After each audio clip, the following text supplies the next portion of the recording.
বাংলাদেশের মানুষ এখন দেখতে চায় যে কোন রাজনৈতিক দল কি পরিকল্পনা গ্রহণ করবে দেশ এবং জনগণের জন্য, যাতে জনগণ এবং দেশ আগামীতে সামনের দিকে এগিয়ে যেতে পারে। আমরা আপনাদের সামনে পরিকল্পনা দিয়েছি প্রিয় ভাই বোনেরা, বিএনপি আপনাদের সামনে পরিকল্পনা দিয়েছে এবং এই মুহূর্তে বিএনপি একমাত্র রাজনৈতিক দল যেই দলের অভিজ্ঞতা আছে কিভাবে দেশকে সুন্দরভাবে সামনের দিকে পরিচালিত করতে হয়।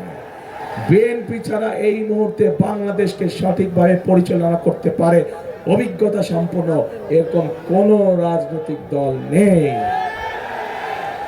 কাজেই প্রিয় ভাই বোনেরা, মানুষ তার উপরেই ভরসা করে যার অভিজ্ঞতা আছে, মানুষ তার উপরে ভরসা করে যার উপরে ভরসা করা যেতে পারে, মানুষ তার উপরে ভরসা করে যে মানুষকে বিপদের সময় ফেলে রেখে চলে যায়নি।